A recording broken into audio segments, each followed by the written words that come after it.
नमस्कार शेतकरी मित्रांनो, आपल्या डिजिटल टेक या यूट्यूब चॅनलमध्ये तुमचं सर्वांचं पुन्हा एकदा स्वागत। संपूर्ण महाराष्ट्राचं ज्या योजनेकडे लक्ष आहे ते म्हणजे मुख्यमंत्री माझी बहीण लाडकी योजना। गेल्या 2 दिवसापासून जी काही कागदपत्र काढण्यासाठी धावपळ झाली ती धावपळ आता कमी होणार। हो, मुख्यमंत्र्यांनी अधिवेशनामध्ये आज या योजनेसंदर्भात 7 नवीन बदल केलेले आहे आणि ते कोणते बदल आहे ते बघण्यासाठी तुम्ही आपल्या चॅनलला जर सबस्क्राइब केलेलं नसेल तर चॅनलला सबस्क्राइब करा, कारण की असेच नवनवीन योजनांचे माहितीपूर्ण असे व्हिडिओ आपल्या चॅनलवर येत राहतात। त्याकरता चॅनलला सबस्क्राइब करून घ्या। सदर जी काही योजना आहे या योजनेमध्ये 7 मोठे बदल करण्यात आले आहेत। त्यातला सर्वात मोठा पहिला बदल म्हणजे जी काही अर्जाची मुदतवाढ आहे ती करण्यात आली आहे। सदर योजनेत अर्ज करण्याची मुदतवाढ 1 जुलै 2024 ते 15 जुलै 2024 पर्यंत ठेवण्यात आली होती।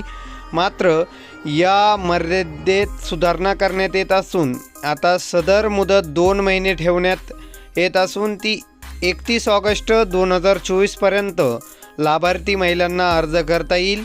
तसेच दिनांक 31 ऑगस्ट 2024 पर्यंत अर्ज करण्यात आलेल्या लाभार्थी महिलांनाही दिनांक 1 जुलै 2024 पासून दरमहा ₹1500 आर्थिक लाभ देण्यात येणार आहे। म्हणजे तुम्ही जर 31 ऑगस्टला जरी तुमचा अर्ज केला तरी तुम्हाला 1 जुलैपासून जे काही पैसे आहे ते 2 महिन्याचे पैसे मिळणार आहे। त्यानंतर दुसरी काही जी महत्त्वाची अट आहे ती म्हणजे या योजनेच्या पात्रतेचा जे काही आदिवास प्रमाणपत्र होतं म्हणजे डोमोसाईल होतं ते आवश्यक असल्याचे नमूद करण्यात आले होते। आता लाभार्थी महिलेकडे आदिवास प्रमाणपत्र उपलब्ध नसेल तर त्याऐवजी 15 वर्षापूर्वीचे एकतर तुमच्याकडे रेशन कार्ड पाहिजे किंवा मतदार ओळखपत्र पाहिजे किंवा शाळा सोडल्याचे प्रमाणपत्र पाहिजे किंवा जन्माचा दाखला पाहिजे। म्हणजे जे काही मतदान ओळखपत्र आहे ते 15 वर्ष आधी काढलेलं पाहिजे किंवा शाळा सोडल्याचा दाखला तर 15 वर्षाच्या आधीचाच असतोच, जन्माचा दाखलाही असतो आणि रेशन कार्डमध्ये 15 वर्ष आधीचे नाव पाहिजे। असा काही बदल याच्यात करण्यात आलेला आहे। म्हणजे जवळजवळ जे काही मतदान कार्ड प्रत्येकाकडे असतंच, शाळा सोडल्याचा दाखलाही असतो, रेशन कार्डही असतं, त्यामुळं डोमोसाईलची जवळजवळ आता गरज नाही आहे। त्यानंतर तिसरी जी काही महत्त्वाची अट होती ती म्हणजे 5 एकर शेतीची अट ती आता वगळण्यात आलेली आहे। तुमच्याकडे कितीही शेती असू तुम्हाला या योजनेकरता अर्ज करता येईल। त्यानंतर चौथी जी काही अट होती ती म्हणजे वयाची होती।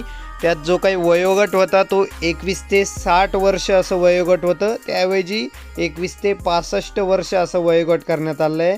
म्हणजे अजून 5 वर्षाची मुदतवाढ करण्यात आलेली आहे। ते वयाची अटसुद्धा तुमच्या लक्षात आली असेल। त्यानंतर 5 नंबरची जी काही अट आहे, 5 नंबरचा जो काही या अटीत मोठा बदल आहे तो म्हणजे परराज्यात जन्म झालेल्या महिलांनी महाराष्ट्रातील अधिवास असणाऱ्या पुरुषासोबत विवाह केला असेल तर अशा बाबतीत त्यांच्या पतीचा जन्म दाखला पाहिजे किंवा त्यांच्या पतीचा शाळा सोडल्याचं प्रमाणपत्र पाहिजे किंवा त्यांच्या पतीचं जे काही डोमोसाईल आहे आदिवासी प्रमाणपत्र आहे ते ग्राह्य धरण्यात येईल। त्यानंतर 6वी जी काही अट होती ती म्हणजे उत्पन्नाच्या दाखल्याची 2.5 लाखापेक्षा जास्त 2.5 लाखाचा जो काही उत्पन्न दाखला आहे तो पाहिजे आणि तो जर नसेल तर त्या कुटुंबाकडे पिवळे किंवा केशरी रेशन कार्ड उपलब्ध असेल तर त्यांना उत्पन्नाचा दाखला प्रमाणपत्रातून सूट देण्यात येत आहे। त्यामुळे ज्यांच्याकडे पिवळे किंवा केशरी रेशन कार्ड आहे त्यांनाही ही अट उत्पन्नाचे दाखला काढण्याची गरज नाही। त्यानंतर 7वी आणि शेवटची महत्त्वाची जी काही अट आहे ती म्हणजे सदर योजनेत कुटुंबातील एका पात्र अविवाहित महिलेला सुद्धा या योजनेचा लाभ देण्यात येणार आहे। म्हणजे तुमच्या घरात जर 21 वर्षाची अविवाहित कन्या असेल किंवा मुलगी असेल तुमची तर तिलासुद्धा या योजनेचा लाभ घेण्यात येईल। जे काही पहिल्यांदा होतं अविवाहित महिलांना याचा लाभ घेता येत नव्हता, तसं 21 वर्षाच्या पुढील अविवाहित महिलांनासुद्धा याचा लाभ घेता येईल।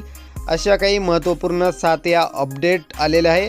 अजून याची कुठल्याही प्रकारची ऑनलाईनची लिंक उपलब्ध झाली नाही, त्यामुळे धावपळ करू नका। आता सध्या जे काही असतील ते कागदपत्र गोळा करून ठेवा। दुसरे कुठल्याही प्रकारची याबद्दल अपडेट जर असली तर आपल्या चॅनलवरती कळवण्यात येईल। त्यासाठी तुम्ही हा माहितीपूर्ण व्हिडिओ तुमच्या मित्रांपर्यंत नक्की पोहोचवा, शेअर करा आणि चॅनलवर जर तुम्ही नवीन असाल तर चॅनलला सबस्क्राईब करून ठेवा आणि आमच्या टेलिग्राम चॅनलवरती तुम्ही जॉईन व्हा, त्याची लिंक डिस्क्रिप्शन बॉक्समध्ये दिली आहे. धन्यवाद. भेटूया पुढच्या माहितीपूर्ण अशा एका व्हिडिओमध्ये. धन्यवाद.